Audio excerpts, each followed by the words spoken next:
solidarity with that. With this, I would like to just make one more announcement before we begin. We have a lot of participants, over 200 participants who have already joined us, and I'm sure there will be a lot of questions that the participants would like to pose to Professor Bhargav and Professor Faizan Mustafa.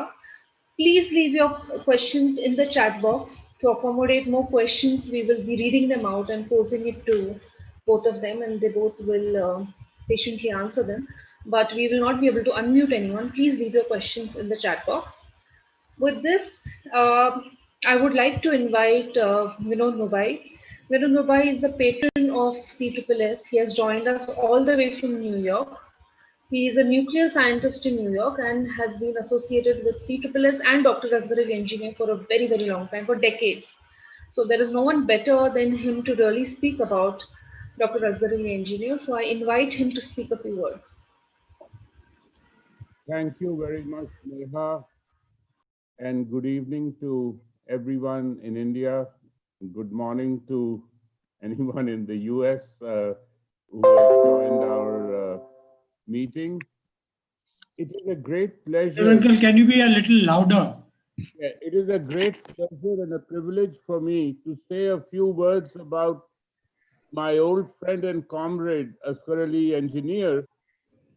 We first met in Bombay in 1969 at a meeting that was called by progressive groups in Bombay when I had just returned from the US after doing my PhD and joined PIFR.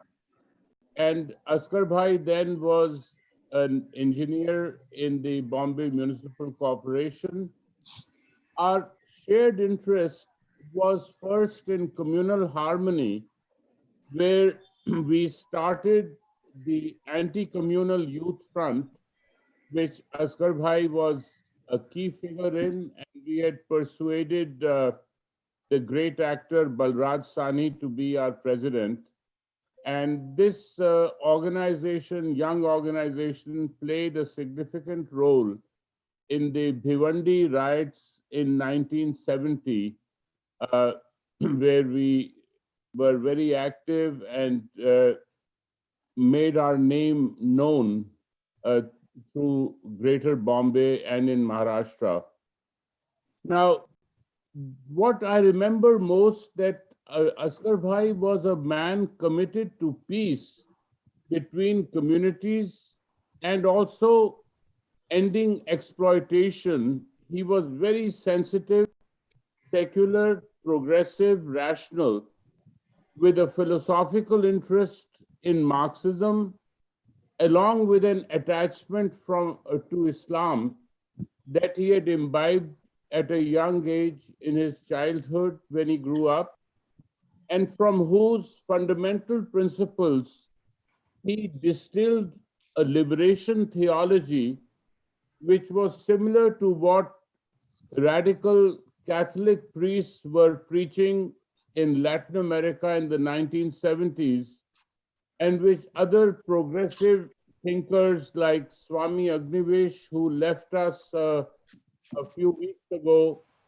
did for Hinduism and other religious thinkers. His studies of communal rights in India are, of course, a classic that are made his name known all over the world and established him both as an activist and a front-rank intellectual whose theories of communal conflict were based on real empirical data. He left the discipline of engineering and the corporation to become a full-time activist, and he promoted various ventures, including, most importantly, the Center for the Studies of Society and Secularism, under whose auspices we are meeting today in his memories. He was also unique as an activist at ending feudal rule in his own Daudi Bohra communities, despite, as everyone Everyone perhaps knows physical assaults on him, excommunication, ostracism, and so forth. He exemplified a principle that democracy, like charity, should begin at home. A very humble and simple person, I really was privileged to be his close friend and associate even after I moved back to the US in the late 70s. We kept in constant touch, maybe once a week, once a month, and I invited him for many lecture tours here in the US in the 1980s and 1990s. And we had the chance to spend a lot of time together when he came on his visits and met a variety of people across the entire US and Canada here. He must have come at least 8 or 10 times on visits. He hated hierarchy and power, and there are many amusing and insightful, perhaps, episodes of that we experienced together when we met, occasionally met with powerful figures like governors, etc., in our activities in the early 70s.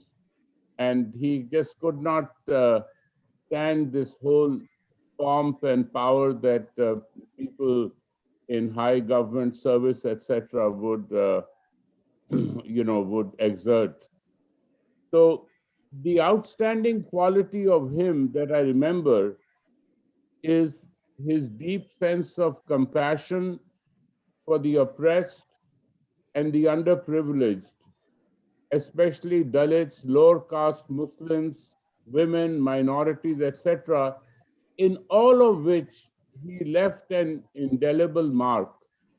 So I salute his memory, and I, of course, miss him every day. I think about it, and we try to carry on in our age as best as we can, remembering him and remembering all his efforts. Thank you very much. May I invite Irfan Engineer, the director of CSSS, to speak something about the lecture, the Dr. Asghar Ali Engineer Memorial Lecture. Thank you, Neha. Good evening, everyone. It is my pleasant duty to talk a few words, very, very few words about the memorial lecture. Through this Asghar Ali Engineer Memorial Lecture, we try to continue the legacy of Dr. Engineer. The first memorial lecture was in 2013 itself, a few months after Dr. Engineer was no more with us. Uh, Historians, political scientists, sociologists, and Islamic scholars have delivered this memorial lecture. Amongst those who have delivered, I can take just but a few names. Professor Faizan Mustafa has delivered memorial lecture. Professor Romila Thapar, Professor Cole Durham from US came to deliver the lecture. Christoph Jefferlot, Dietrich Reeds, Wajahat Habibullah, Professor Imtiaz Yusuf from Mahidol University, Bangkok, Sukhdev Thorat, Professor Mushirul Hassan, Professor Prabhat Patnaik, Akil Bilgrami, Professor Irfan Habib, and A.G. Nurani are a few of them who have delivered this memorial lecture. We are fortunate enough to get very good speakers all this time, and very good speaker today also.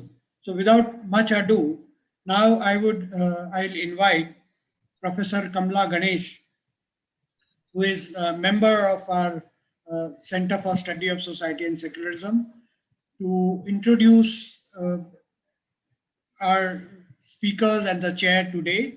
She's Professor Kamla Ganesh is also retired as head of sociology department, University of Mumbai. So I invite Professor Kamla Ganesh to introduce today's speaker and chair.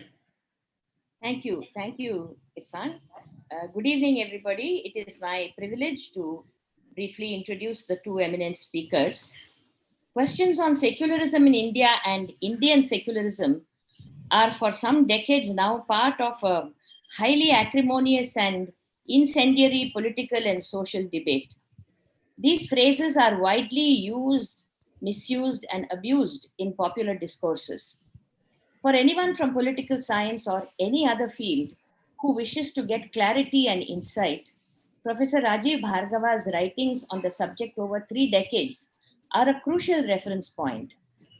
His work on secularism, the constitution, and on political theory that engages with the Indian context does not stop with academic research. His erudite books, What is Political Theory and Why We Need It?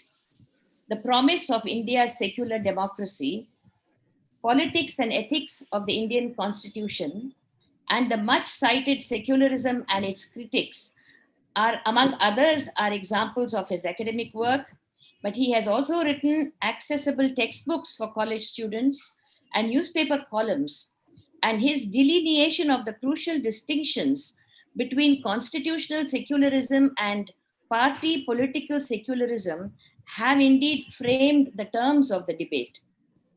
Professor Bhargava is currently honorary fellow at Center for the Study of Developing Societies and director of its Parekh Institute of Indian Thought. He was earlier the center's director. He has been a professor at the Center for Political Studies, Jawaharlal Nehru University, and head Department of Political Studies, University of Delhi. He has studied in the universities of Delhi and Oxford, has been fellow and visiting professor at many prestigious institutions in the US at Harvard, Columbia, New York University, and Stanford, in UK, Europe, China, and Australia. He's currently working religious and philosophical pluralism in ancient Indian thought.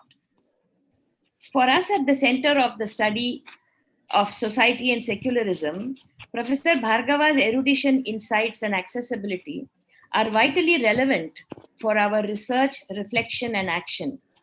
There could not have been a more appropriate person for delivering this Asghar Ali Engineer Memorial Lecture, and I'm not saying this as a formality. The chair for today's lecture, Professor Faizan Mustafa, whose accomplishments and experience are a perfect foil for the speaker, Professor Bhargava. Currently, Professor Mustafa is the Vice Chancellor of Nalsar University of Law, Hyderabad. He has been a senior constitutional law teacher, academic administrator, and associated with several important institutions. He was founder, National Law University, Odisha, and then the KIT Law School, Bhubaneswar. He has been advisor to the Law School and Judicial Academy in Assam, Dean, Faculty of Law, Aligarh Muslim University. He was also the president of Consortium of National Law Universities. He has been much decorated with fellowships such as the Commonwealth and Fulbright, and was the winner of SARC's Best Law Teacher Award in 2014.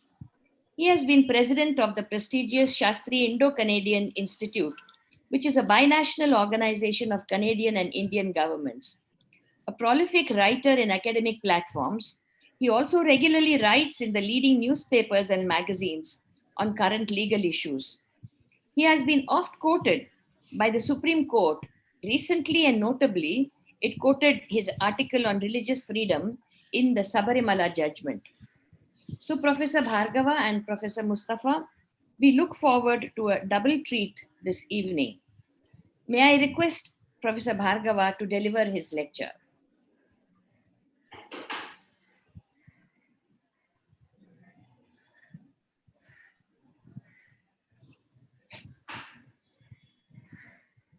Unmute. Have I unmuted myself? Yes.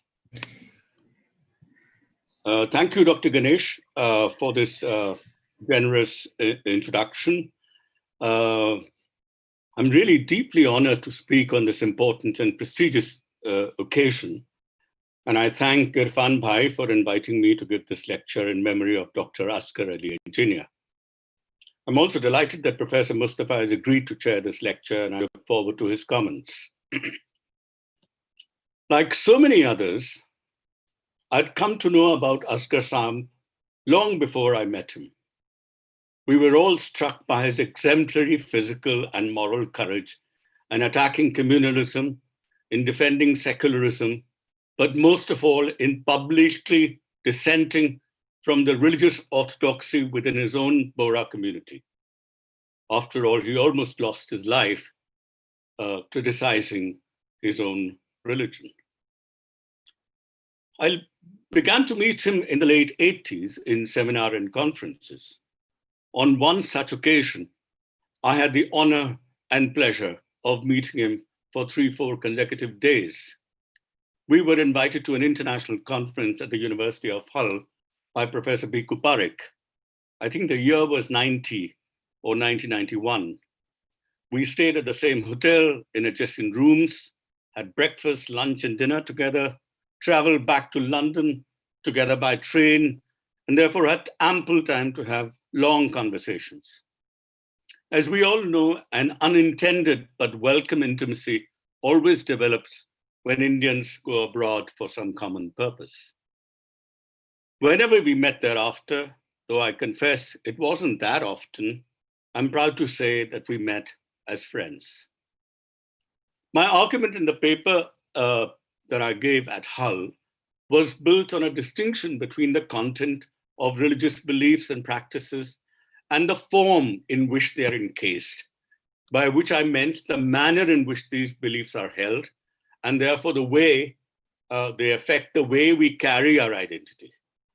Content-wise, at that time, I believed that secular and religious identities are very different and sometimes even opposed.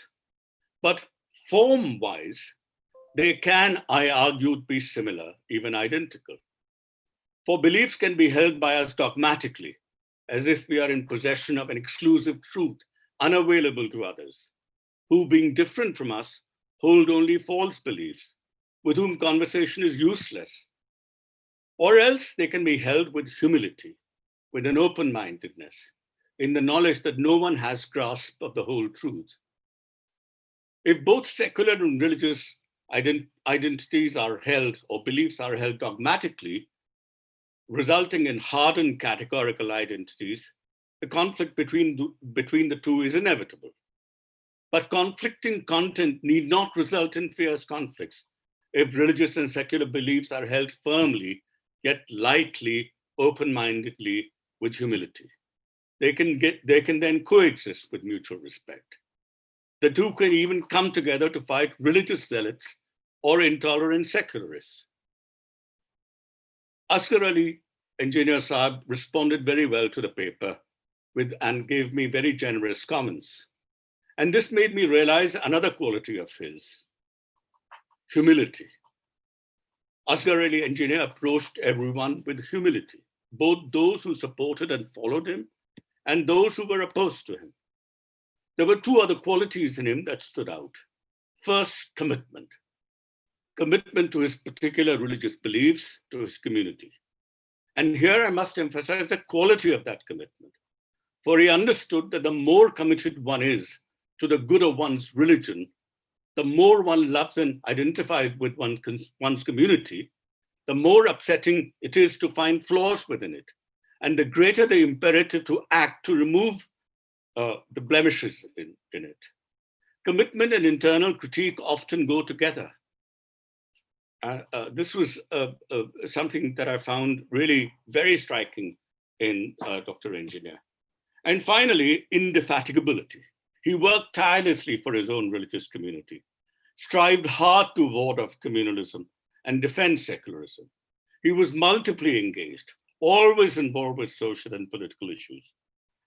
And in this, he reminds me of a common friend who passed away recently, Swami Agnivesh. And I take this occasion to pay my personal tributes to him too, another fearless fighter like Asghar Sahib, very similar in outlook, although he was Hindu, who was virtually martyred for the cause dear to him.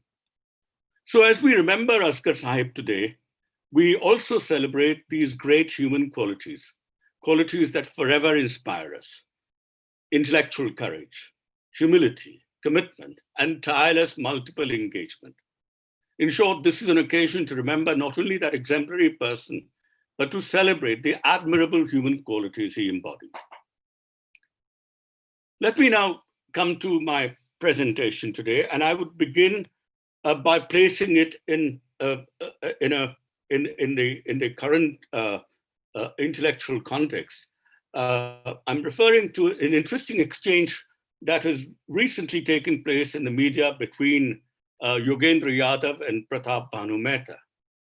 This intellectual encounter between these two fine commentators on Indian politics and society was thoughtful and incisive, but I believed it conflated two equally important but separate questions. The first asked for an explanation for why and how secularism has run into deep crisis, and why further it is in even greater danger in the last few years. This is a question about causation, namely, what are the social, economic, and political factors that has brought about the ever-deepening crisis of secularism? The answer to this question may begin with causal factors such as the rise of right-wing populism, often taking the form of a virulent majoritarianism or authoritarian nationalism, the shrinking of democratic space, and the blatant disregard for the rule of law. These account for the current grave threat to secularism, or what has been described as its defeat. But the answer may go back in time to the prior failure to address rising economic inequalities, thanks to a new rampant capitalism, and further back in time to the global vacuum created by the collapse of the Soviet Union, and even further back to the resurgence of militant religions, particularly radicalized political Islams, in the year 1979.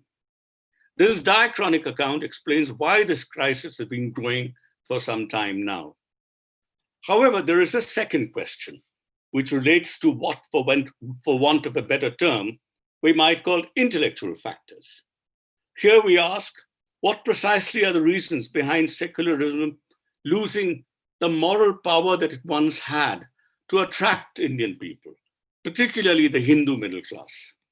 This presupposes an account of the best possible interpretation of Indian secularism that explains its original appeal, why people found it inspiring, why they identified with it, why they were propelled to defend it when it was under attack. Now, when this vision loses its appeal, this might be due either to a fundamental change in society, in the transformed character of the very persons who earlier embraced it. And I believe something of this kind has happened in India in the last 30 years, since 1991, or because a new discursive account of secularism has come into being or has been manufactured that carries little of its original appeal, that has lost the ethical force of the original vision, its attraction. These two questions are related. The answer to the second question, as Professor Charles Taylor has pointed out in a different context, has an important bearing to the answer to the first, because ideas themselves play an important causal role in explaining changes in important state of affairs. But the issue here is what precise causal weight to give to these intellectual factors. So we have two separate questions, and we have to decide what causal weight to give to ideational factors in the overall explanation of the crisis of secularism. Now, in this exchange, both Yogendra and Pratap give the impression that they find their respective accounts to be sufficient for understanding and explaining the crisis of Indian secularism. Pratap assumes that Yogendra is trying to answer the first causal question and finds his answer utterly inadequate to explain the ferocity and venom with which Muslims are under attack and secularism so severely endangered. Pratap's assumption is not entirely unjustified because Yogendra never clarifies that his focus is on the second question, namely the intellectual question. As an answer to the first question, His account is very dissatisfactory. But then Pratap too fails to distinguish the two questions. He does not grasp that really Yogen's focus is on the second. If he had realized this, he wouldn't have seen Yogen's answers he would have seen that Yogen's answers have some plausibility.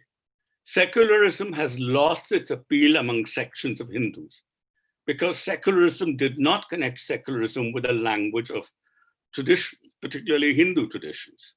They did not speak or learn from the language of religion. They often, as Yogen puts it, mocked Hinduism instead of developing a version of it suitable to our times. Now, this answer, I think, goes in the right direction as long as you see it as an answer to the second question. It does help us identify precisely what in this normative idea has begun to leave many Indians cold and indifferent to its fate. Indeed, for more than a decade now, I've been doing precisely that, to try to give not only the best possible interpretation of Indian secularism, that of course I've been doing, as was pointed out, for 3 decades now, but identify which changes in it explain its current malaise, to locate its conceptual flaws and find a suitable version that might make it attractive again, not perhaps to all Indians, I don't think that's possible, but at least to enough of them to make a critical difference. So here I try to give a detailed, a fuller answer to the second question, namely, what is its original appeal and why it has declined, and what can we do to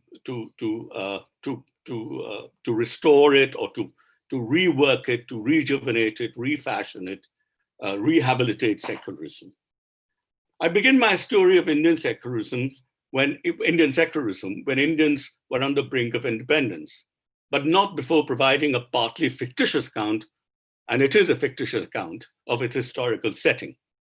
Imagine a world in which different faiths, modes of worship, philosophical outlooks, and social religious practices exist side by side. Deep diversity is accepted as part of the natural landscape. Syrian Christians, Zoroastrians, Jews, Muslims, either Arab traders who came for trade, naturally, or Turks and Afghans who came initially as conquerors but settled down. Not to speak of a variety of South Asian faiths. All were at home. To feel and be secure was a basic psychosocial condition. All groups exhibit basic self-confidence, possible only when trust exists between communities. There is no deep anxiety about the other, who does not represent an existential threat. That is not to say that there are no deep intellectual disagreements and conflicts, some of which even lead to violent skirmishes, but these do not issue in major wars or religious persecution. Now, I believe that this approximates, and I say only approximates, the social religious world of the Indian subcontinent, more or less till the advent of colonial modernity, and constitutes the background condition of civility and coexistence in India. Indeed, it's not entirely mistaken to say that until then, India had not undergone a full-fledged process of religionization, a process by which loose community of faiths, nourished by the rituals or teachings or one or more traditions, are transformed into bounded, well-demarcated, rivalrous communities, to one of which all members of a society belong and thereby have a fixed, well-differentiated, categorical identity. To be sure, a rough crystallization of religious communities may have taken place in the early modern period, but the idea of modern religion was consolidated in Indian culture like never before in the past, only by the last decades of the 19th century. After this, it became possible to count the number of heads belonging to each religion. Religionization was coterminous with the formation of national communities, including Hindu and Muslim nations. With this, the background condition of civility and harmony was unsettled. Religious coexistence could now no longer be taken for granted. Doubts about coexistence forced themselves upon the public arena.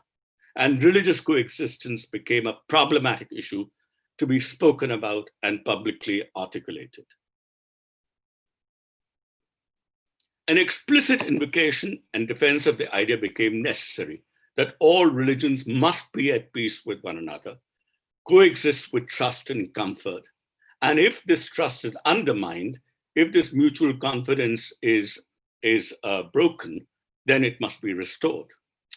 It is around this time that a project of what came to be called communal harmony, dependent less on the state and more society-led, began to take shape, with Gandhi as its principal articulator. Now, despite the entry and growth of a discourse of communal harmony, matters continued to get worse, however.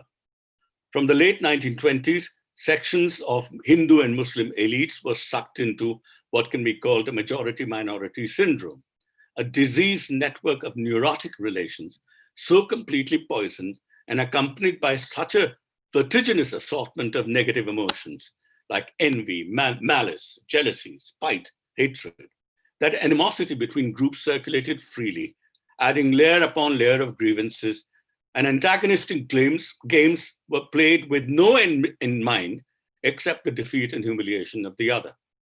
Ambedkar provides several examples in his book on the partition, or a book on what I don't remember what it's called, but it's on the formation of Pakistan. Hindus and Muslims make preparations against each other, he tells us, without abatement, reminding one of a, and I quote, race and armaments between two hostile nations. If the Hindus have the Banaras University, the Muslims must have the Aligarh University. If the Muslims launch the Tabligh movement, the Hindus must start a Shuddhi movement, and so on. A section of the Muslim elites had entered, it seemed, a state of paranoia that was only partly grounded in fears of interreligious domination. That is to say, domination by members of one religion, of members of another religion or another religious community. But eventually, this became a very real prospect for those who stayed behind in India after the formation of Pakistan. This is no longer imaginary fear, but a real thing for people who stayed behind. The majority-minority syndrome had another consequence. In the 19th century, a number of freedom and equality-related or equality-centered reform movements had been initiated within Hindus and Muslims. But the syndrome set off by intercommunal rivalry forestalled these reforms, intensifying anti-reformist tendencies. Once again, Ambedkar grasped this point well. When people regard each other as a menace, all energies are spent on meeting this menace. I'm quoting here. The exigencies of a common front against one another generates a conspiracy of silence over social evils. Internal dissent and conflict is quashed in favor of the idea that everyone must close ranks or the community would weaken, quotes closed. In other words, prospects of intra-religious domination, that is, domination by members of a religious community, of members of their own community, had also grown by the time of India's independence. These religious reform movements or social reform movements had been stalled. It was in such a context, replete with continuing inter and intra-religious domination, that independent India had to decide the character of the newly instituted state and its relationship with religion. It had clearly two options: either to have a polity that consolidates both forms of interreligious domination, a patriarchal, upper caste-dominated Hindu majoritarian state, or to have a secular state that blocks these tendencies and tries to reduce both these forms of domination. In 1950, when India was declared a republic, it chose the second option, with the explicit objective of dealing with both these forms of institutionalized religious domination. In doing so, two distinctive conceptions of political secularism were developed, one Gandhian and the other that I call constitutional Indian secularism. The first took inspiration from Gandhi's social project of communal harmony, was believed to be wholly homegrown, and was variously called Sarvadharma Sambhava or Panth Nirapekshata. While the originality of this project cannot be denied, it has often been touted as the official state-led Indian secularism, competing with and virtually eclipsing constitutional secularism. I have claimed instead that the Gandhian conception is largely subsumed by constitutional secularism, which better articulates our secular vision. While the emphasis given to communal harmony is important and in certain contexts sorely needed, constitutional secularism has a more balanced approach to religious communities. So, as I said, in what follows, I explain what these two conceptions are, trace their trajectories, and in the final section, briefly indicate where the current discourse of Indian secularism stands, why it has fallen in bad times, and why we must do something about it now. How much time have I taken? Already quite a lot, isn't it? I would actually maybe skip the Gandhian conception because I don't want to spend too much time on it, except for saying that that although Gandhi felt that a large part of the responsibility for maintaining communal harmony lies with members of the communities themselves, and communal harmony is a people-dependent notion, one that Gandhi believed was already part of popular Indian consciousness. In India, somehow this idea began to find articulation in public discourse as secularism, and it became sort of a dominant idea that the state must show Sarv Dharm Sambhav, be equally well disposed to all paths, gods, all religions, even all philosophical conceptions of the ultimate good. And as an entity separate from all religions, the state was to ensure trust between religious communities, to restore basic confidence, if and when it was undermined. This, of course, happens under conditions when there is a threat of interreligious domination. So in this conception, secularism refers to a comportment of the state whereby it maintains distance from all religious and philosophical conceptions in order to promote a certain quality of fraternity or sociability among religious communities, perhaps even interreligious equality. Now, this makes Gandhian secularism distinctive. Unlike modern Western secularisms that separate church and state for the sake of individual freedom and equality, and have place for neither community nor fraternity, the Gandhian conception demands that the state be secular for better relations between members of all religious communities, especially in times when they are estranged. So I must say that I find it very original, and this is a very attractive idea that Gandhi developed, or the Gandhians developed.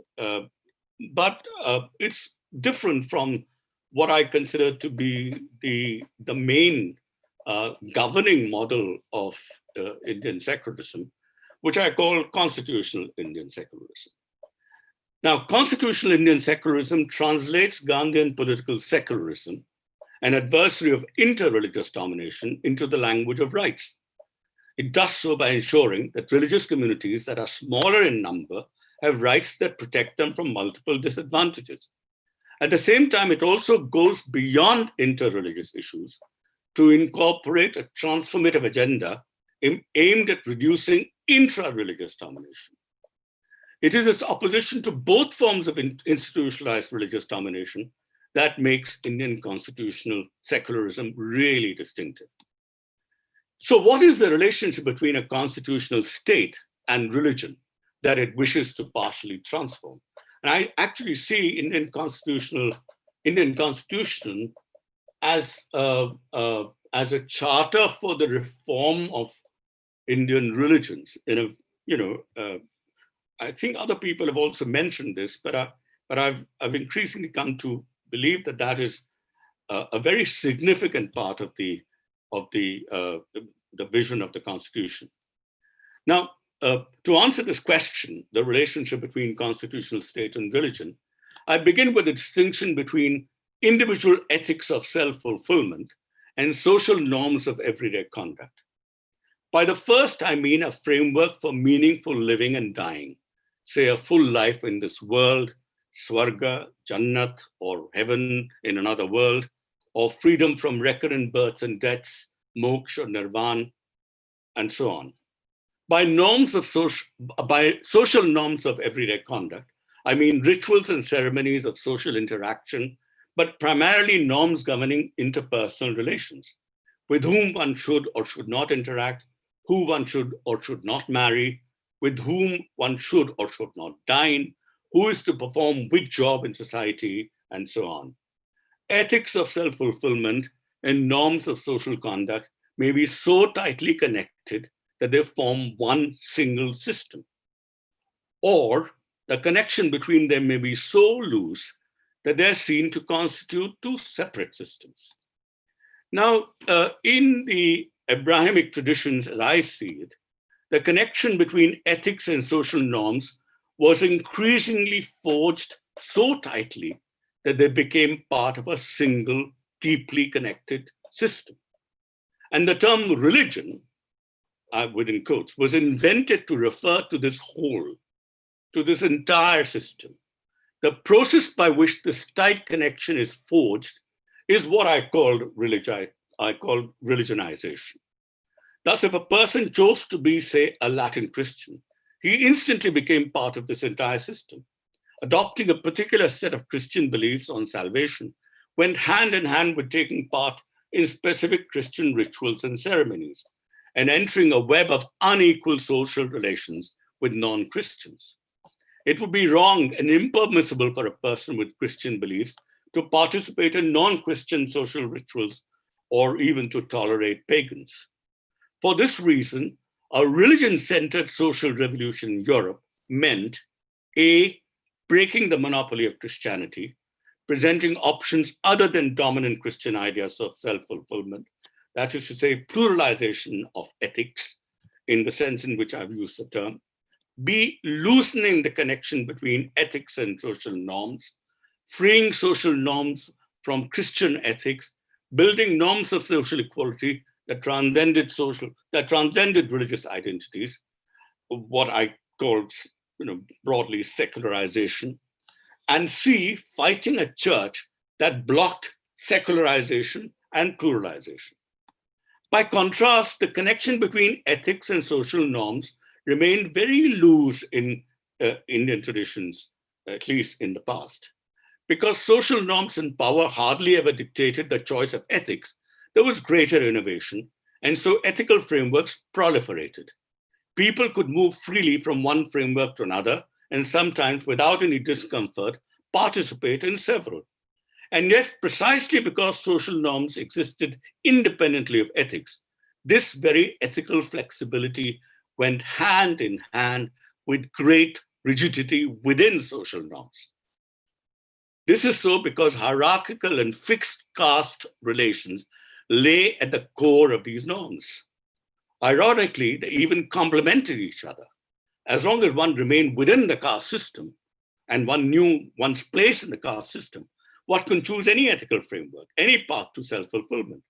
A person could find fulfillment in a loving relationship with Krishna, in achieving Swarga, in liberation from the cycle of rebirth, and at the same time follow common norms governing unequal social relations. A person may quit a this-worldly Vedic ethic in order to lead an ascetic Jain life, but all the while continue to belong to the Vaishya caste and therefore remain enmeshed in hierarchical caste relations. And this was true even for those who became Christians or Muslims. They chose a modified Abrahamic ethic, but remained firmly entrenched in the caste system. Now, given that the term religion was invented within Latin Christianity to refer to a single system, it was not easily applicable in the subcontinent where ethics and social norms do not cohere into one single whole. Yet such is the force and sway of the term religion that it has been simultaneously used to refer to two relatively distinct and independent systems of first ethics and second, social norms. This has generated many problems and much confusion. I'd like to explain this point by giving you a simple example from the natural sciences and to grasp the absurdity of this profound misnaming. The term water refers to a single entity composed of two distinct elements, oxygen and hydrogen. Where the two gases are deeply connected to form a single compound, the term water is appropriate. But we rightly use two distinct terms, hydrogen and oxygen, for each when the two remain disconnected from each other. How utterly erroneous to call them water when they exist separately. Calling distinct system of ethics and social norms in India by the common term religion is equally insane. But then once a term grips the popular imagination, it's difficult to dislodge it. Some scholars have therefore tried to get out of this hole by using religion in two different senses: ethical religion on the one hand and social religion on the other. Now, though not entirely satisfactory, we might accept this for our purposes and say that in India, a profound pluralism of ethical religions exists, yet followers of different ethical religions participate in much the same caste-ridden social religion. Now, how does all this help us to understand the relationship of our constitution to Indian religions?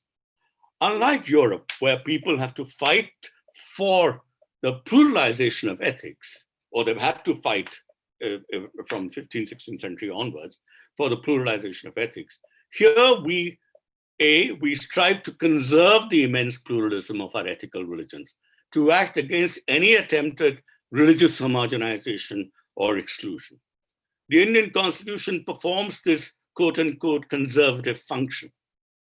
B, by preventing a tight connection between social norms and ethical religion, the Indian Constitution also ensures that we do not have religion as conceived in exclusionary monotheistic traditions, something as totalizing as Latin Christianity once was, or perhaps Saudi Islam, although I don't know as well about it, or as Saudi Islam now is. And C, finally, its main objective is to destroy what is at the core of India's dominant social religion, its deeply hierarchical caste system and its gender-based hierarchies. So a number of features mark Indian secularism. First, a distinction is drawn between the identity of the state, which is made largely independent of religion, and an important but limited sphere where religion is officially recognized and religious freedom is guaranteed. These are Articles 25 to 30. B, the qualification for citizenship, where membership in the state is made wholly independent of religious affiliation, but a small number of important rights are mediated by membership in religious communities. So we have some kind of a limited and moderated, differentiated citizenship rights in Articles 26 to 30. C, the state is required to be equally well or ill disposed to all religions. No religion is supposed to be politically dominant or favored by the state. More interestingly, and this is the fourth point, religion is understood to be a complex, morally ambiguous phenomena, some aspects of which deserve respect and non-intervention, other aspects that deserve respect requiring positive intervention from the state, that is to say some help, and still others active disrespect and state intervention, namely ban on untouchability, the potential to reform personal laws, and so on. In short, there is no blanket disrespect towards religion, nor an unqualified respect for them, but rather an attitude of critical respect. This is crucial given the virtual impossibility of distinguishing the religious from the social, as B.R. Ambedkar famously observed. Every aspect of religious doctrine or practice cannot be respected. Respect for religion must be accompanied by critique. This attitude of critical respect finds expression in law and public policy in the form of what I've called principal distance. The strict separation of the French and American variety is rejected. Also abandoned is a policy of favoring one religion, as still exists in parts of Western Europe or in the Middle East, and I think including Israel. Indeed, the state has to constantly decide when to engage or disengage, when to help or hinder religion, and it does so depending entirely on which of these enhances our constitutional commitment to freedom, equality, and fraternity. In sum, two features distinguish India's constitutional secularism from other secularisms. A, critical respect for, and B, principled distance from all religions. In India, the state must have critical respect for and principled distance from all religions to undermine inter-religious and intra-religious domination, or alternatively put, for the sake of freedom and equality across and within religions and fraternity among them. And given this complexity, this constitutional secularism cannot be sustained by governments alone, but require collective commitment from an impartial judiciary, a scrupulous media, civil society activists, an alert citizenry, and of course, intellectuals. Now, I think I wouldn't go into what really makes it distinctive. I mean, just to briefly point out that if we had adopted the French model, we would not be able to recognize religion even in the limited sphere that we do. We would not be able to give minority rights, for example, to religious communities. We would always have, in the softer version, we would have active disrespect for religion. Freedom of religion would not be as valued as citizenship as a dominant identity. And that citizenship has no religious marker. So we do not follow the French model. Our constitution does not embody the French model in any way. We have limited disrespect, unlike possibly, although this is not always exercised, possibly a great degree of hostility to at least control religion. Unlike the US, again, where separation is understood as mutual exclusion, I'm talking about the models here, not the actual practice. I think this is a mistake that is always, I think it's misleading. There is a misleading presence of this in some of my own writings. This is the dominant sort of model, at least for most of us outside the US, is one of wall of separation, where the state can neither help nor hinder religion. Now, if we were to follow this model, the wall of separation model, then there would be no way that we would have banned untouchability. We wouldn't be able to reform personal laws. We wouldn't be able to provide state subsidy to any religious community, and certainly not to not establish rights for religious minorities. So there is no passive respect by non-interference in India. We have, as I said, principled distance and critical respect. And likewise for many West European countries. Now, like Western European countries, we too, in our constitution, have a large number of citizenship rights, which are independent of religion, and they are individualistically construed. But after initial hostility to the church, I mean, and this is a pattern that is followed throughout Western Europe, not only in France, but in other countries as well. After initial hostility to church, at some later point, most of the states had become friendly to one religion or to one church of the religion. This took a form of active respect, which means the states actually helped or favored them. In fact, official recognition is given in the form of weak establishments, even now in at least 8 Western European countries. So there is no acknowledgement of deep religious diversity in most of the constitutions of Western Europe. And that is not surprising, because all these models grew in predominantly single religion societies. I mean, secularism arose there after a great deal of, I would say, unethical religious homogenization had already taken place. Religious diversity was not an issue. The main issue was the church of a single religion and how politically meddlesome and socially oppressive it had become. So naturally, secularism was conceived as separation of church and state to safeguard individual rights. But there was no question of safeguarding collective rights or minority rights. So this is what Indian secularism, in my view, is, and it's very important to judge any deviation of secularism by these Indian standards, not to judge them by the wall of separation model or the French model, which are very distinct, or from the Western European one, and so on. And so now let me come to the current state of the discourse of secularism in India, which is the last part of my presentation.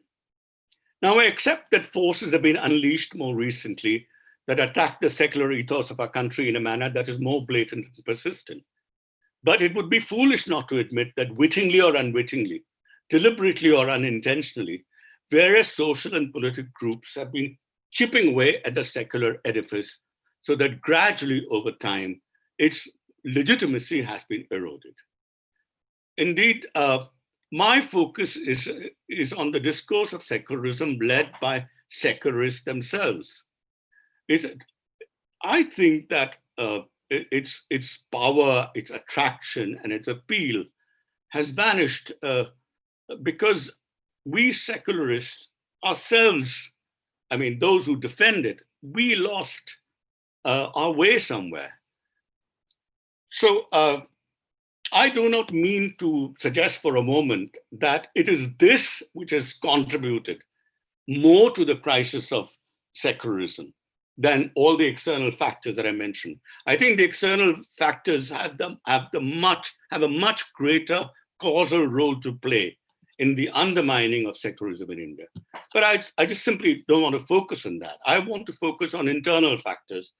These seem to be within our control, and we can somehow reshape secularism because it's sort of more in our hands, and restore the moral appeal and power that it has, and that's what I'm going to do. So where have we gone wrong with the discourse of secularism? Now, as part of this answer, I'll state 5 propositions. My first point relates to something important that is almost completely absent from a discourse of secularism. That is to say, the religionization of ethics and faith. Now, this process was fast-tracked and consolidated in Europe during and after the wars of religion in 16th, 17th century. But in India, it did not emerge until, I've mentioned this, until the 19th century. The history of the subcontinent is littered with millions of individuals and groups having taken steps to form multiple ethical religions, sometimes with fluid and at other times with more rigid and exclusive attachments, but a full-blooded idea of a bounded community, of a tightly knit system of ethics and social norms, seeking exclusive allegiance was at best marginal, not center stage. Fuzzy communities, multiple allegiances, fluid and hybrid and composite identities were possibly the norm. The introduction of the idea of full-grown comprehensive religion had, I believe, a dramatic and somewhat disastrous impact on early religious formation that still persists in India. Yet I believe this process of religionization is to some extent still reversible. Older religious formations are still very much around and have a fairly stable presence. It follows that religionization is still incomplete and therefore unstable. Reversing this religionization of ethics, of faiths and traditions, or perhaps even rituals and philosophies, should be one of the primary tasks of the secular project in India. Secular practice has partially recognized this when, for example, in its invocation of Kabir, or a figure such as Lal Der in Kashmir, or more recently Sai Baba of Shirdi. But the issue has never found a powerful, a forceful normative formulation. I believe these religious currents must be supported actively by society and by the state. However, since one must acknowledge at least a partial religionization of faiths and philosophical outlooks, constitutional secularism must try to prevent the formation of religions and confront religions as they are, or there already. And with this, I move to my second claim. Those who defend secularism have frequently lost sight of the whole point behind a secular state, what secularism is for. Most Indian secularists have frequently defended not the complex, sophisticated Indian constitutional model that simultaneously opposes both forms of institutionalized religious domination, but instead some very limited and partial version of it, or worse, one or the other of the Western variants that have very little to do with Indian. Well, I shouldn't say that, that's a very strong statement, but that really are not Indian. They're not Indian variants.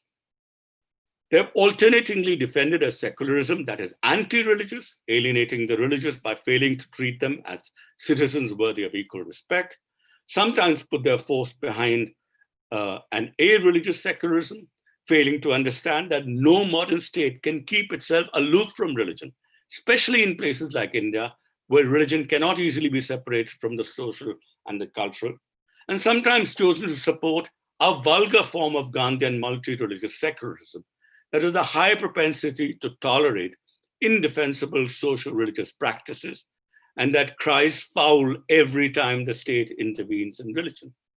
This has got defenders of secularism into a mess. They've allowed the state to intervene in religion when they should not have, to intervene when restraint was desperately needed, and frequently continue to respect aspects of religion not worthy of respect. And they've disrespected those facets that deserve respect. An acute understanding of the complex and variegated ways in which inter and intra-religious domination persists in the interstices of Indian society has been elusive, and therefore has been challenged, if at all, only half-heartedly. My third proposition, that Indian secularism is not anti-religious, that Indian secularism is not anti-religious is widely understood, but not that it is simultaneously against both forms of institutionalized religious domination. Now, how did this misunderstanding grow?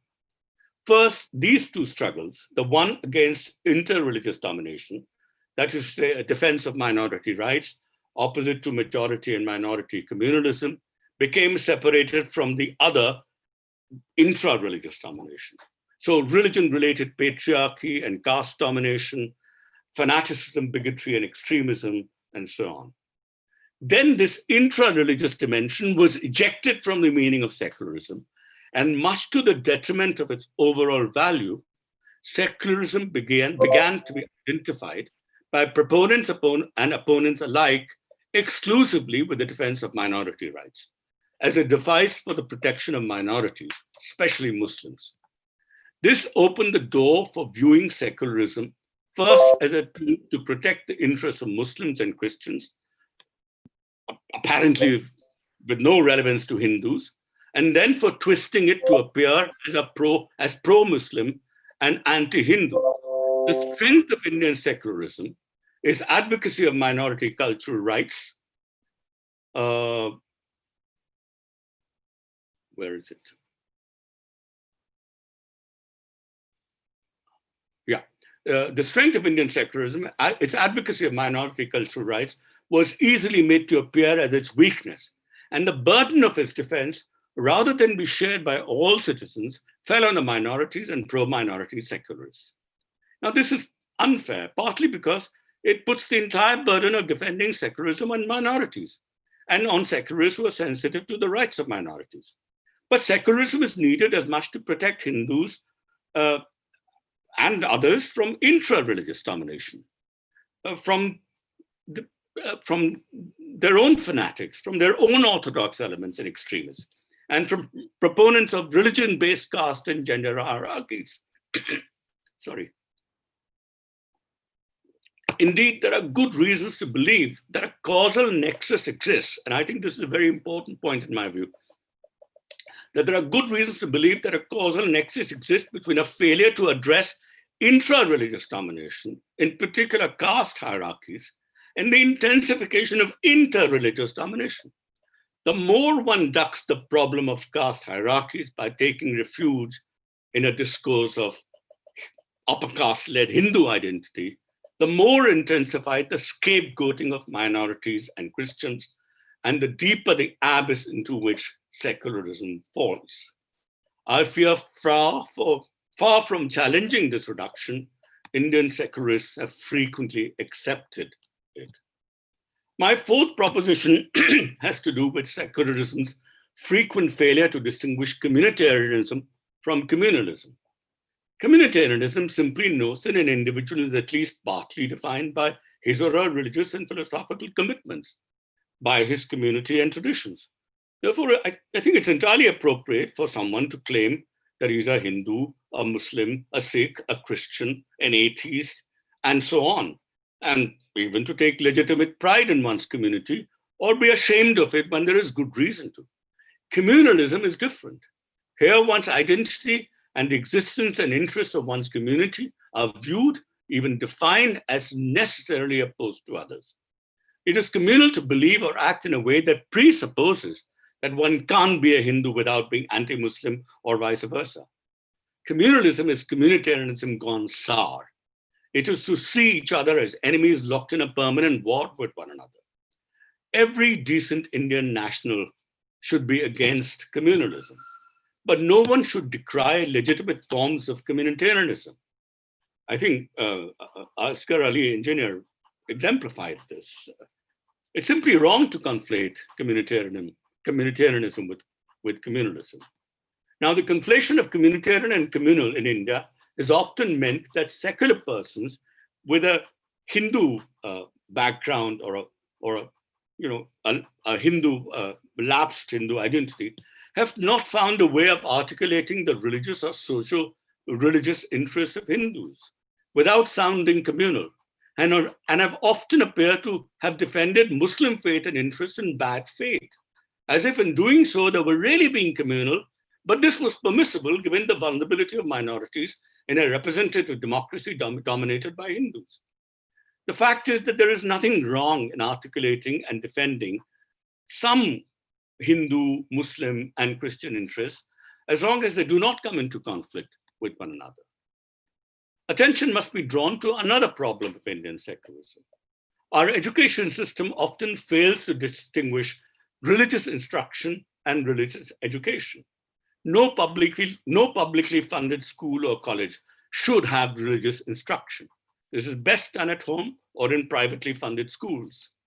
But reasonable, decent education should include elementary knowledge of all religious traditions. A deeper understanding of these traditions is vital, for it would make young students aware of the strengths and weaknesses of their traditions and discern what in them is worth preserving and what is worth discarding. But Indians come out of our education system without a deeper critical understanding of any religious philosophical tradition. As a result, a defense of our own religious traditions or critique of other religious traditions is shallow, it lacks weight, and is frequently mischievous. My last and final point is equally important, and Professor Ganesh has already referred to it. In the last 40 years or so, ever since Mrs. Indira Gandhi played the so-called Hindu card in the early 80s, we have developed a secularism that is a travesty of the religion idea, what I call party political secularism, an odd, nefarious doctrine practiced by all political parties, including the so-called secular forces. This secularism has dispelled principles from the core idea and replaced them with opportunism. Opportunistic distance from all religious communities is its slogan. It has removed critical from critical respect and reduced the idea of respect to making deals with the loudest, most fanatical, orthodox, and aggressive sections of every religious group. Thus, political parties keep off religion or intervene as and when it best suits their party or electoral interests. This has led to the unexpected and cynical unlocking in 1986 of the Babri Masjid / Ram Janmabhoomi temple site, the orthodoxy appeasing curtailment of women's rights in the law overturning the Shah Bano judgment, also in 1986, and the indefensible banning of the satanic verses in 1988, all by the Congress party, and to electoral deals with the likes of Imam Bukhari by all and sundry. It has even made states complicit in communal violence. This is a fertile ground for majoritarian Hinduism, whose spokespersons can question all the deal-making and opportunism of party political secularists without examining their own equally unethical practices. The word all is replaced by majority, respect only with the majority religion, never criticize it, but recklessly demonize others. And the state is rid of the corrupt practice of opportunistic distance, not by restoring principal distance, but by magically abolishing distance altogether. This is untrammeled majoritarianism merely masquerading as secularism. Alas, electoral politics has sidelined or corrupted our constitutional secularism, and the rise of Hindutva has made the Gandhian part of constitutional secularism redundant. To be fair, electoral politics frequently breeds opportunism. If one's only aim is to win, to do so by any means is tempting. But it is here that we need the courts, a free press, an alert citizenry, and civil society activists to move in, to show a mirror to these parties and tell them what they can and cannot do. At present, I'm afraid Indian constitutional secularism is swallowed up by this party political secularism, with not a little help from the opposition, media, and the judiciary. Moreover, since it came to power in 2014, the BJP's majoritarian Asli secularism has done much to undermine the democratic and institutional conditions of constitutional secularism. With the abrogation of the Kashmir-related Article 370, the introduction of the severely discriminatory Citizenship Amendment Act that adds a religious test to the procedure of granting citizenship, the bewildering court judgment on the Ayodhya dispute, and the brazenly partisan handling of the recent communal riots in Delhi, constitutional secularism has been forced to go on the ventilator. Indeed, secularism has already been pronounced dead by many. I suggest that this judgment is premature and unsound, but it does not take a long-term view. As I see it, two crucial moves are needed to kickstart the discourse and practice of secularism. First, a shift of focus from a politically led project to a socially driven movement or justice, particularly within religions. Second, a slight shift of emphasis from inter-religious to intra-religious issues. Recall the birth of the majority-minority syndrome in the late 1920s. Today, a century later, after the formation of Pakistan and the rise of majoritarianism, Indian Muslims appear to have opted out of this syndrome. When this happens, the syndrome implodes. The result has been neither open conflict nor harmony, simply an exiled existence for Muslims in their own homeland. Remember the other debilitating consequence of the syndrome. All dissent within the community is muzzled, and much needed internal reforms are stalled. If so, the collapse of the syndrome unintentionally throws up an opportunity. As the focus shifts from the other to oneself, it may allow deeper introspection within, multiple dissenting voices to resurface, create conditions to root out intra-religious injustices, and make members of religious communities free and equal. After all, the Indian project of secularism has been thwarted as much by party politics as by religious orthodoxy and dogma. For the moment, the state-driven political project of secularism and its legal constitutional form appear to have taken a hit. But precisely this setback can be turned into an opportunity to revitalize the social project of secularism. Since the Indian state has failed to support victims of oppression sanctioned by religion, a peaceful and democratic secularism from below provides a vantage point from which to carry out a much-needed internal critique and reform of our own respective religions, to enable their compatibility with constitutional values of equality, liberty, and justice. A collective push from young men and women, untainted by the politics and ideological straitjacking of the recent past, may help strengthen the social struggle of emancipation from intra-religious injustices. Those who most benefit from upholding these constitutional values, the oppressed minorities, Dalits, women, citizens sick to death with zealotry or crass commercialization of their faiths, must together renew this project. I'm not suggesting that secularists must hereby ignore interreligious issues, but having itself produced disharmony is surely beyond the capacity of the current state to restore communal harmony. But distance, freedom from mutual obsession, give communities breathing space. Each can now explore resources within to construct new ways of living together. The issue here is not simple retrieval of older failed modes of religious toleration. The political project of secularism arose precisely because religious toleration no longer worked. Needed today are new forms of socio-religious reciprocity, crucial for the business of everyday life, and novel ways of reducing the political alienation of citizens, a democratic deficit whose ramifications go far beyond the ambit of secularism. At last, it's time to conclude. I've argued here that secularists who wish or hope for the resurrection of secularism must accept that somewhere down the road, they lost their way. Many of us have allowed Indian secularism to be conflated with Western models, misrecognized the distinctive features of Indian secularism, namely critical respect for and principled distance from all religions. We've also allowed it to be viewed purely as a device for the protection of minorities, rather than be seen equally importantly as fighting caste and gender hierarchies. Many of us fail to recognize that secularism exists as much to fight intra as inter-religious domination, and have allowed the link between secularism and the struggle for Dalit emancipation and gender justice to be broken. I've spoken of other internal flaws. Unless we take corrective conceptual measures, the future of secularism will remain uncertain, even if there is improvement in the social, economic, and political conditions conducive to its growth. Unless we act now, we may find that even when the social and political space for secularism opens up, we may not know what exactly to put there.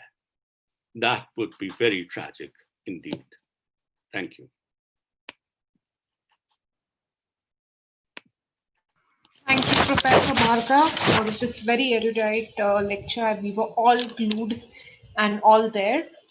With this, I invite Professor Faizan Mustafa to please give his chair remarks.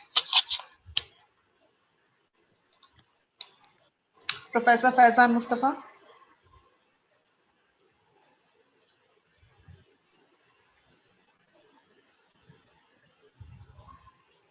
Yeah. Am I audible? Yes, yes, you are. So what a treat it was this evening listening to Professor Bhargava. And as I said, there is no one better than him to speak on Indian secularism. He's an eternal optimist. And therefore, with all which we have experienced in recent past, he feels that we can do something to revive back legitimacy of secularism. Of all the examples he has picked up, while I am largely in agreement, and I concede the point that the secularists somewhere lost the direction, but I have a feeling, I'm not saying this at all, that Professor Bhargava in any way undermines the importance of secularism. The way he has articulated the constitutional secularism is the correct constitutional position. Yet I would like to say a few things.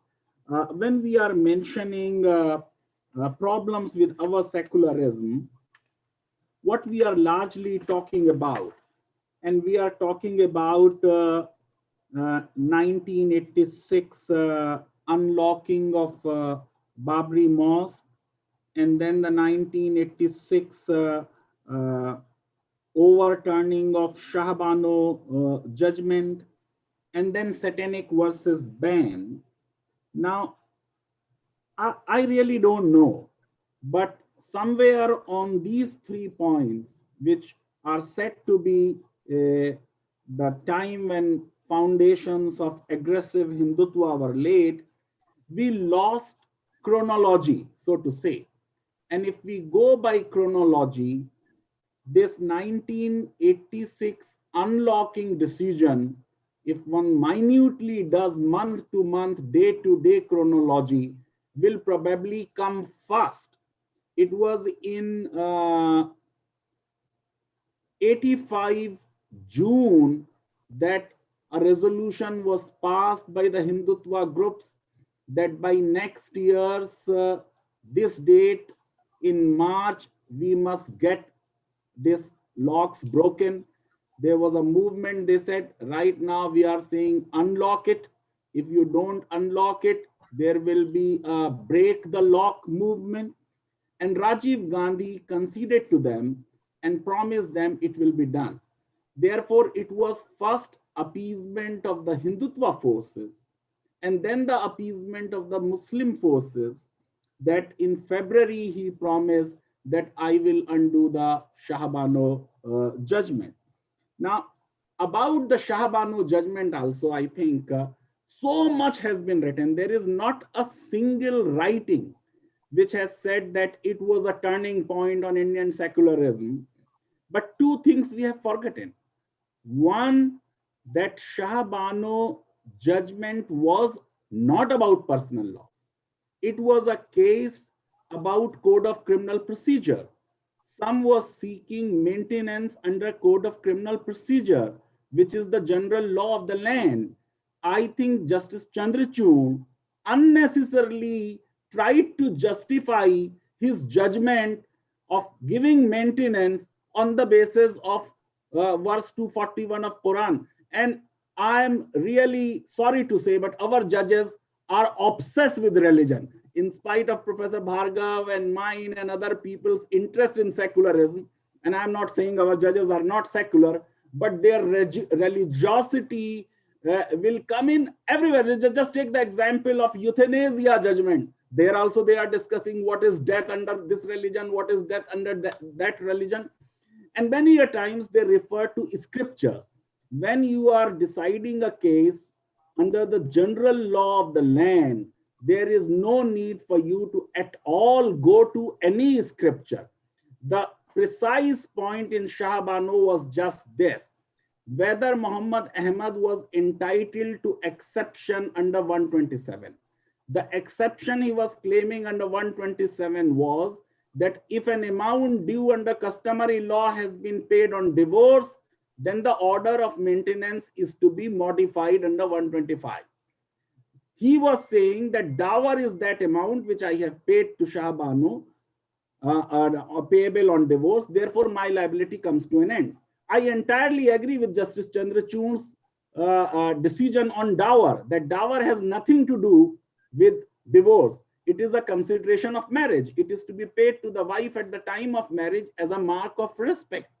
I think he should have just stopped here, that dower is not the amount under Muslim personal law which is payable on divorce, and therefore your liability under 125 stays. Unnecessarily, he went into it. Now, coming to the law which was passed to overturn this decision, to which a mention and correct mention was made by Professor Bhargava. It has been written all over that this law was a huge appeasement of the Muslim minority. It was a great surrender by Rajiv Gandhi to Muslim ulema. There are, different kind of versions. Wajat Habibullah saying something, some people blaming MJ Akbar convincing him. I'm not going into that debate, but look at that this law was challenged in the Supreme Court by Daniel Latifi. And a Daniel Latifi judgment says what? That this law exactly does the same thing which Shahbano has laid down. And that is why Supreme Court did not find this law as discriminatory, because the whole argument was made that this is a law which is applicable only for Muslim women. And therefore, this is a discrimination based on religion. And that's why the Supreme Court said, no, it is not a discrimination. It is absolutely constitutional. And I feel I will go a step ahead, that with this law, in fact, the liability has increased, because if you go by Code of Criminal Procedure, you have to make a monthly payment thing. Now, Supreme Court, interpreting this new law, has said that the liability of the entire life is to be paid within that period, and therefore the liability has become much greater. About banning of books, there is not one instance in Indian history. There are any number of instances in Indian history where books have been banned. Similarly, overturning of a Supreme Court judgment through Parliament. In 2005, I had calculated, by that time, 110 cases were there where Supreme Court gave some judgment and Parliament overturned it. If you look at in the recent past, look at the SC/ST atrocities judgment of 2nd April, where Justice Goel diluted SC/ST provision. Within months, Parliament sat and overturned it. It's a different story that subsequently the Supreme Court itself recalled its judgment. But there are any Vodafone, take any number of cases where a Supreme Court judgment has been reversed, but this was presented as appeasement of minorities. I take Professor Bhargava's point that in Indian secularism, consideration of minorities' right was very much on the minds of framers of the Constitution. But have we ever bothered to look at what are these minority rights? A reference is again and again made to Article 29 and Article 30. But what is 29? While the heading is saying protection of the interest of the minorities, if you look at the text, which is important, there is no word minority in Article 29. It says any section of Indian citizens having the distinct language, script, or culture of its own shall have the right to conserve the same. Therefore, it is the right of every single citizen. I refuse to accept Article 29 as a minority right special dispensation, which must be deleted from the Constitution. Come to Article 30. What does it talk of? It says minorities, whether based on religion or language, shall have the right to establish and administer educational institutions of their choice. Since all the states were carved out, except this recent Telangana state, on the linguistic basis, each one of us can be a minority, a linguistic minority. A Brahmin of UP, if he goes and settles in Tamil Nadu and sets up a Hindi medium institution, it will be a minority institution. DAV College, an Arya Samaji Hindu college in Jalandhar, when Punjabi medium was imposed under the Punjab Act, was held as a minority institution. Again and again in last 1 year or so, I think more than 7-8 times, some BJP sponsored advocate went to the Supreme Court saying Hindus should be declared as a minority in 8 states. And you don't need that order. TMA Pi is very clear from INRE Kerala Education Bill. Consistently, Supreme Court has said minorities are to be defined on the provincial level. And therefore, anyone can be a religious minority and can also be linguistic minority. It is also the right of all citizens. But I want to test the argument with Professor Bhargava, assuming that it is a special dispensation for the minority. So what? Is not the constitutional jurisprudence well settled on this, that there are times when equal rights, general rights are not enough for certain groups, and you need a spatial differentiation, a spatial dispensation.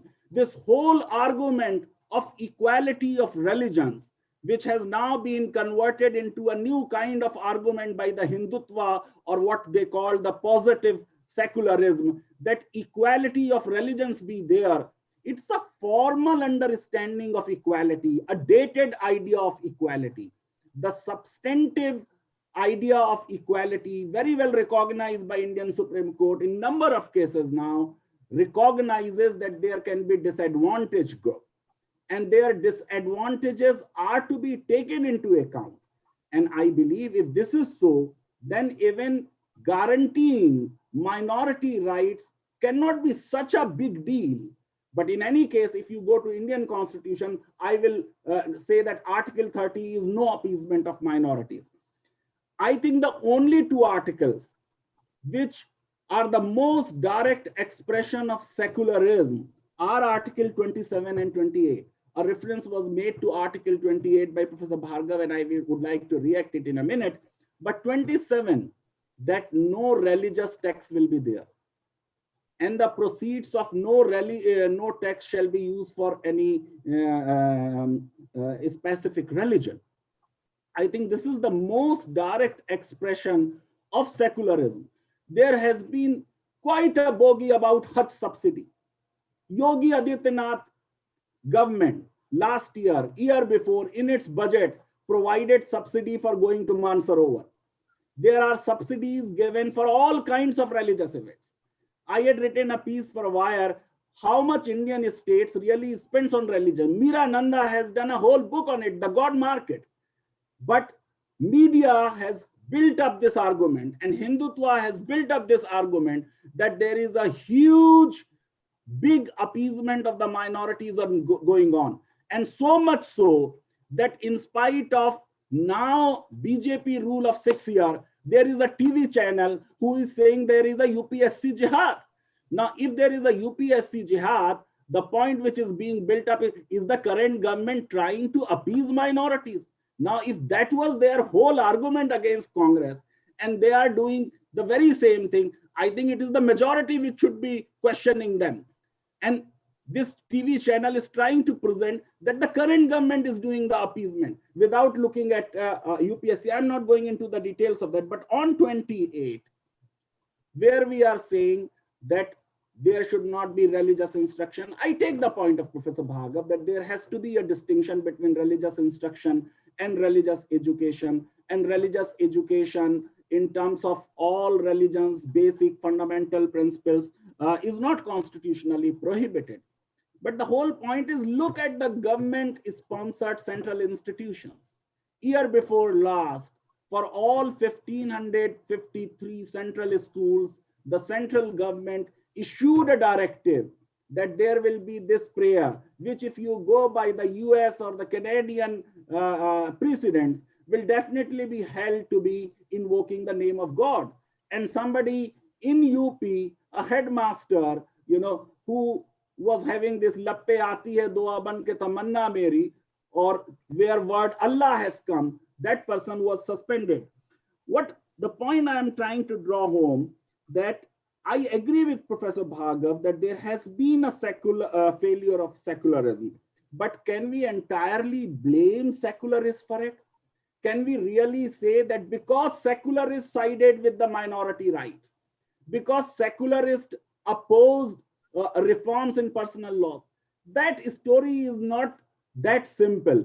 If you look at the reforms in Hindu law, it was vociferously opposed by RSS, was opposed by Hindutva. When original Hindu Code Bill was introduced, out of 27 speakers in Lok Sabha, as many as 24 opposed it. The President of the Republic said, I will refuse to sign it. The Law Minister Ambedkar had to resign it under pressure. 2 years ago, we have seen the kind of protests we saw post Shah Bano. Of course, I am not justifying those protests. That is the whole point. When Supreme Court goes to religion, the fanatics hijacked by the Muslim fanatics and by the Muslim ulama. And I am not having any brief on their behalf. But that is what exactly happened. In Sabrimala, the position taken by Hindutva forces was that Supreme Court judgment is wrong. It should be reversed. But you have a favorable Supreme Court, which without being pointed out, single error apparent on the face of the record, which is the first condition to accept a review, accepted the review. Not only accepted the review, Justice Ranjan Gogoi led bench, it clubbed all the questions which were not before it, which were not, and that's why Justice Chandrachud and Justice Nariman had to write a powerful dissent. The point I'm trying to draw home is very simple, that leftist, secularist intellectuals were all for reforms. I remember my days when I was studying under Professor Irfan Habib. He was all for uniform civil code. But when uniform civil code project, from being a gender justice project, became a project of demeaning a minority community, then these people backtracked. And that's the point which I am trying to make, that we can't be entirely blaming intellectuals and giving as if the majority community or the government has not played any role in the failure of the secular project. Every single day, we observe appeasement of the majority taking place, but media is entirely under the control of the government. It is not written, and no protests happen. And if some protests happen, they are not given the prominence they deserve. Similarly, about citizenship, of course, the religious test is not there and should not be there. Even if tomorrow we become a Hindu Rashtra. In fact, Professor Bhargava will recall that I had written for Indian Express prior to this COVID-19 thing happened, that minorities too are fed up with secularism. I think I am now inclined to go public on this, that, okay, remove secularism. Can you believe that when the new government came in and the law day of 26 November became a constitution day, the Attorney General in his speech in Supreme Court, then Attorney General Mr. Mukul Rohatgi, 3 times refers to preamble but does not refer to word secular. Rajnath Singh, as leader of the House in Rajya Sabha and then Home Minister, specifically said, oh, this word was not there in the Constitution, as if every other thing which was there, not there in the Constitution should not be there. All the other things of the 42nd Amendment are acceptable to us. Fundamental duties were also inserted by the 42nd Amendment. What integrity was also inserted by the 42nd Amendment. But we will emphasize fundamental duties at the cost of civil liberties and say, no, this intention of the framers of the Constitution was not there. True that K.T. Shah wanted it, but it was defeated. But this is also true that Kamath wanted God, invocation of God, that was also defeated. But that is neither here nor there, because even without word secular in the text of the Constitution, that will come in 76.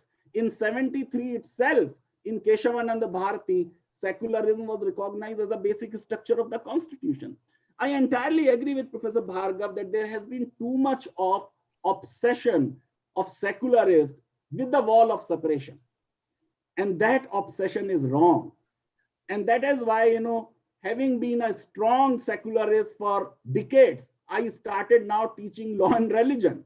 And I feel that there has to be a kind of interaction between religion. So what he's saying, that there will be a principled distance as well as critique of religion when it comes to social norms. And I also take his point that the Muslim ulama, by confusing between Sharia and fiqh, have done a disservice. Sharia is something which refers to the relationship of man with God. No state would like to pass laws in respect of your relationship with God. But fiqh is analogical deductions. Fiqh deals with human relations. And for human relations, every state is well within its power to bring and initiate reforms.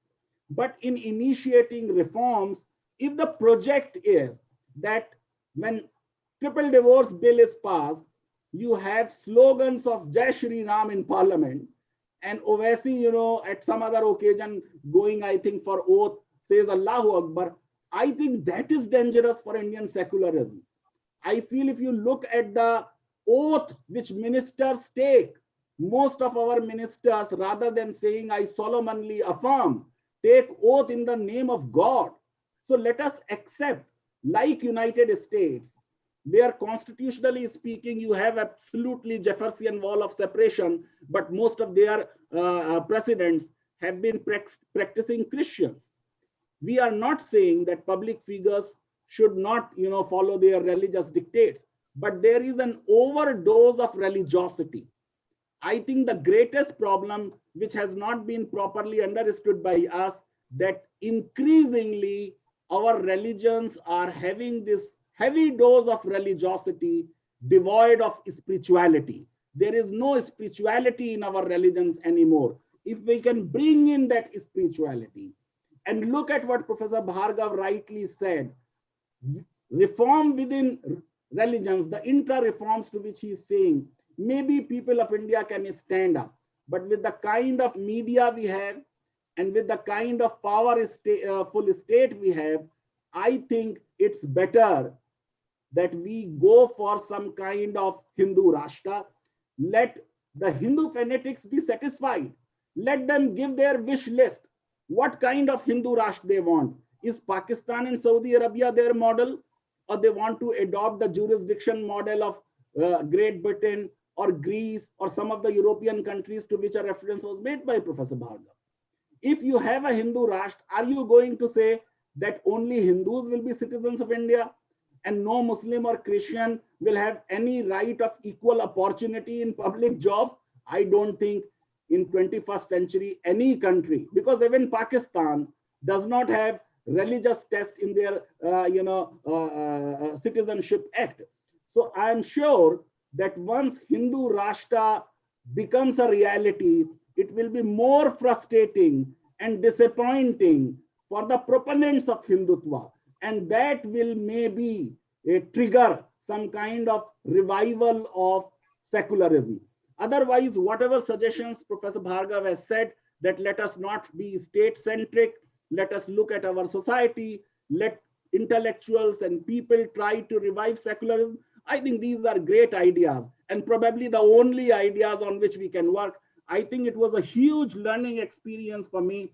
I'm in entire agreement with him that if we want to sustain ourselves as a society, or if Nehru is, such a condemned figure today, but he said any government's claim to civilization will be only in the context of a secular state, and a secular state will be what Professor Bhargava explained, that this is what the constitutional secularism all about. It is not irreligious. It is not, anti-religion. Somebody asked the question about the atheist. Freedom of religion also means freedom from religions. And therefore, Article 25 very much guarantees you that right. I only believe that if we want to be a modern progressive country, some kind of secularism must be revived and strengthened, because after all, secularism is the very core of the modernity. And any theocratic states, cannot be said to be a very, very progressive state. Thank you very much. Thank you, Professor Mustafa. We have time, unfortunately, for very, very few questions. So I request Subodh and Suraj to kindly read out some important ones. Right. Can I just very briefly respond to Professor Mustafa? Sure, of course. So I just want, I agree with a lot of things that he said, but there's one misunderstanding, a possible misunderstanding, that I need to clarify. Whereas I never used the word minority appeasement. And I do not believe that if there are any minority rights, which I hitherto believed that there were in two of the articles in the Indian Constitution, but Professor Mustafa is a legal scholar. If he tells me that at least one of them doesn't, then I would go by what he's saying. But if there are any minority rights in the Constitution, these are not special dispensations. I entirely agree that the notion of equality has changed. I mean, I think I'm sure he's as much familiar with a distinction that has been there for a long time, but which has been made explicitly by Ronald Dworkin, which is the difference between treating people equally and treating people as equals. And treating people as equals sometimes requires differential treatment. Right. So rights are given to minorities, whether they're linguistic or religious, anywhere, only because they're not able to get things which the majority routinely gets. These are not special. I never believed that these are privileges or special dispensations or anything. Having said that, I was saying that even then it is wrong for us. I mean, it's not wrong. Sometimes it's simply needed in our times. But to get permanently locked into a framework which talks about secularism only in terms of minority rights, without addressing caste hierarchies and gender hierarchies, I think that is a problem, because it disconnects the discourse and the politics of the defense of minorities, whether they're Muslims or Christians or wherever, with the discourse of Dalit emancipation and gender justice. I think these should be treated together, because as in India, the distinction, there is no church and there is no, even in, Islam, except for, Christians, I mean, there isn't really a church.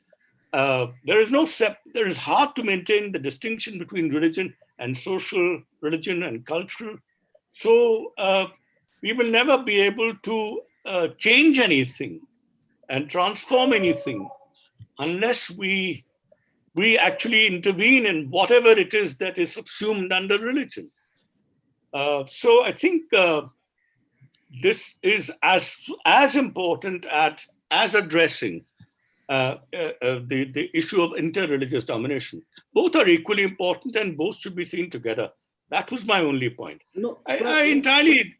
I also agree with you, sir. So the Constitution thought like this, that they had addressed the question of caste in Article 14, 15, 16, 17, and 335. That was their, the framers had this in mind.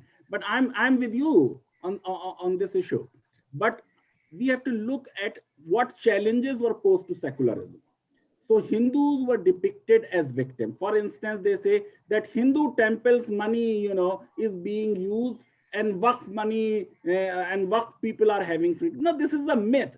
I think we will do a great service to the cause of secularism if we can try to really dispel these myths. You have as many as 27 Waqf acts so far, and all Waqf acts given equal, almost equal or greater state control in respect of religious properties of Muslims. Similarly, about all this Hindu religious and endowment acts, because there were problems of corruption, and since temples have so many, offerings and money, so they said that this is a secular function, and that's why we are bringing in administration. But I think in entire debate, we have not looked at what are the grievances of Hindutva. And these are their grievances, that being a Hindutva means, being a Hindu means that you don't have enough rights. I think we need to dispel this, that Hindus too have same rights. In fact, they have rights even under Article 30. And of course, Article 29 does not talk of minorities at all. Yeah. Okay. I mean, I'm not disagreement with that. And thank you for all the legal points that you made. I've learned from them, and I will continue to learn from on law. I learned it. Thank you. Now I invite Subodh Bedre to read out some questions from the chat box. Subodh Bedre is member of Center for Study of Society and Secularism. He does a lot of social work in the field of education for the marginalized, and is also an entrepreneur. So Subodh. And will be assisted by Suraj Nair. Suraj is working with the Center for Study of Society and Secularism.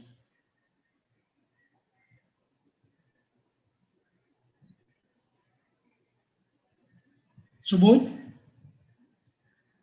Yeah, correct. Yes, please go ahead. It was both the lecture and the views expressed by Professor Faizan, both were so strong, and we have had so many questions, but unfortunately not much time. So I'll quickly rush to one or two of the questions. One is asked by Sahiba More, who wants to know that in spite of such an enlightened constitution, why is there this current state of affairs? Why is this crisis of secularism still there? Professor, it was addressed to Professor Bhargava. Yeah, So, I mean, I think there are, I mean, I tried to divide it into two parts. One is external factors which are have undermined all the social and political conditions for the growth and even the existence of a proper secular state. This is very little to do with the internal discourse of secularism. Secularists haven't done very much in this matter. I mean, a large number of Indians are victims of these developments, which have been occurring for a good, 40 years now. But then there are also internal factors. You see, we have to project secularism in a way that appeals to large sections of Indian people. Most of them, a large number of them are Hindus. So the question is how to put across secularism in a way that will also appeal to Hindus, because secularism is not just for Muslims, it's for everybody. And what has happened is that in our discourse, it appears as if Hindus have very little to do with it and they have very little to benefit from it. And that is what I find very, so I think we have to reshape our discourse in such a way, because that is what we have to address. That's the issue. I don't, it's very ironical that Muslims and Christians and Sikhs, all the minorities are for secularism. The majority is turned against it, or at least, large sections of it. And the Dalits are also seem to be indifferent. And a large number of women also don't seem to bother. They don't think that they are going to benefit from it. I mean, if you look at the voting pattern, you realize what I'm talking about. Now, it's that reality that we have to address. If secularism has to be refashioned and reinvented, if secularism has to regain its ground, we have to reshape secularism in a way which appeals to everybody. And that's what I tried to do here. I don't, as I said right in the beginning, I don't mean to place the blame on secularists for the crisis, but I think the secularists also need to at least take some part of the blame. Correct. Okay. Now, quickly, one more question, because there's really not much time. This is to both Professor Bhargava and Professor Faizan. Is that asked by Anshika Singh and in different ways by a couple of other people? They're saying that with the current youth of this country losing interest in Indian politics, and with the stress that is being laid on social media, do you really think that we have that secularism has a future in India? Now, looking at Professor Faizan's comments, I would think that he has lost hope that there is hope for secularism in India. But I would like both of you to respond. A lot of people are asking this. So, is there hope given today's youth? Faizan sahab, aap boliye. Sir, if our youth are involved in mob lynching, look at the average age of people who are indulging in mob lynching, then I'm really disappointed. And, when I was a child, I think that people in rural areas, were secular. Only in urban areas, you had communal riots. But lately, I feel that this virus of communalism has, reached even rural areas. But I think if we have to really save secularism, of course, what Professor Bhargava rightly said, that you need a big social transformation and reforms within religions, I think judiciary has to play a leading role. Our judiciary, is starting from reforms which they tried to do through essentiality test in 50s and 60s and tried to reform religions. It is none of the business of the court to reform a religion, isn't so? And then the kind of comments they started making about uniform civil code, largely obiter dicta, and then finally the Hindutva judgment, which gave legitimacy to the Hindutva ideology and BJP. I feel the court has been contributing to the rise of this kind of feeling. They can always say in SR Bomai, we talked about secularism and this and that and held basic structure. But I feel that the court has not been really upholding secularism in each and every case. My brief answer is that I think India as a country will find it very difficult to survive if India is not secular. Okay. And therefore, I would say that we shouldn't lose hope, because if we do lose hope, then I think we've given up hope I think it's our survival which is at stake. I don't think we can survive in any form in India if there is no secular. We can shift, the way that I think of secularism is flexible enough for us to change things around depending on the context, as long as we keep the big picture in mind. So I would say that we could go in the direction of individual rights. Maybe we should do that for the time being. Maybe what Faizan Sahab was saying about these are for there are no minority rights. Maybe we should let minority rights remain disguised and not talk about them, and just talk about individual rights for some time before things change, and we can talk about just what I said, that these are not any special things. I mean, this is just to treat people as equals. But maybe there is no space at the moment for it. Although, I mean, in every article that I write for the Hindu, I always mention something like that. But don't you think, sir, that things have to get worse before they improve? Worse than now, really.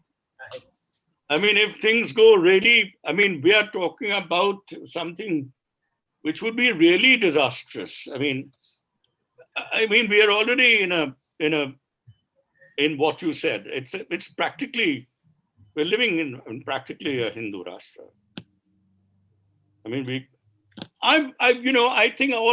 I wish we had not introduced the word secular in the Constitution.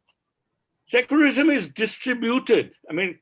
You don't have to have a word. The Indian Constitution was secular. You're right. It was scattered all over. We don't have word separation of powers and federalism in the Constitution, but they're very much there. Yes, I look at this irony. 1976, you introduced the word, and the problems begin within a few years of that. Yeah. In a major way. Right. I think sometimes this is a great wisdom. Sometimes we should leave things unnamed. That ambiguity is important. Leave them as they are.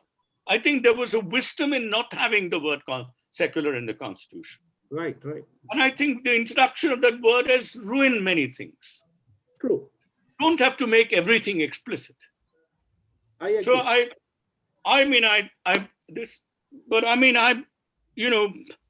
I cannot take a very deeply pessimistic public stance.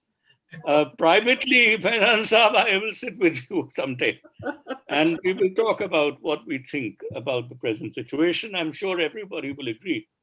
But I simply cannot. I think there are young people there who are waiting for some guidance from all of us. Sir, your writings bring some hope to everyone. I don't know. I just feel that we cannot afford to give up. Right, right. We can just, move from one I think we were wrong not having understood what our constitution. We lived in a time, Faizan sir, when political science was taught and the constitution was not even taught there. Right. We don't study legal cases.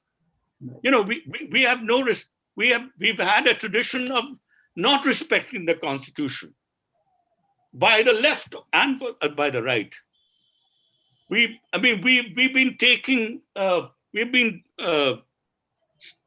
basically taking the carpet from under our feet by not properly defending them at the appropriate period, and we're paying the cost for it. Right. Absolutely. So, this is something which, in a way, nobody deserves what we are going through right now. But in a way, we made instrumental uses of these things. There is intrinsic value in what our constitution has to say. And we should have always defended it, that we could have gone beyond it to improve it. There are lots of things to improve in the constitution. But we should have taken as a basic document, and there should have been a huge amount of defenses of the constitution for the last 50, 60 years.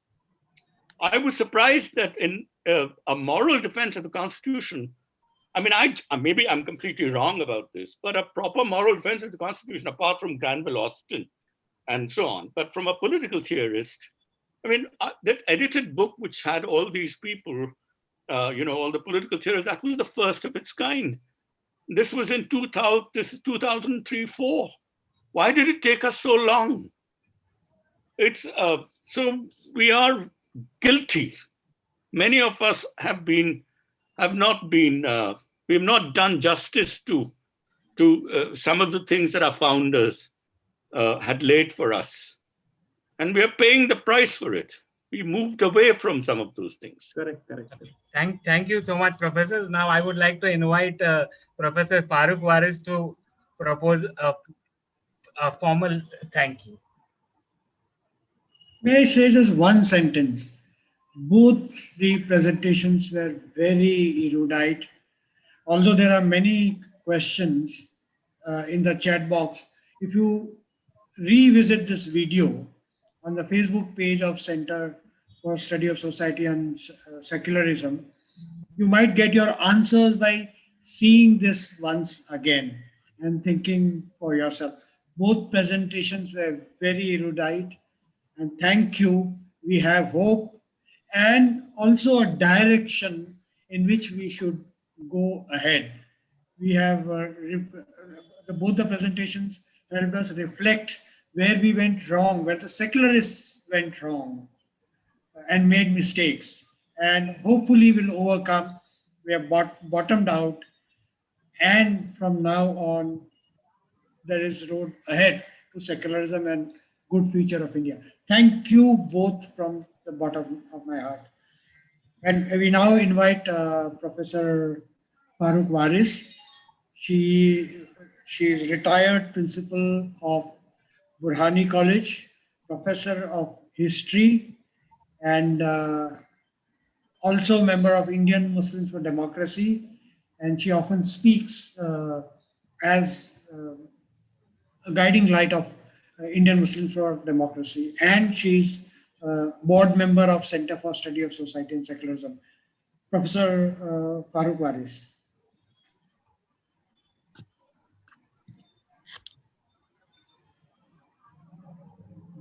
Are you unmuted?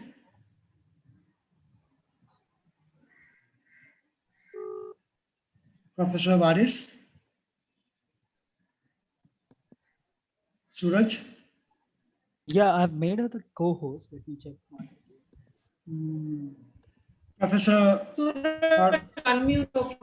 Yes, I have. Professor Waris is there. Please unmute yourself.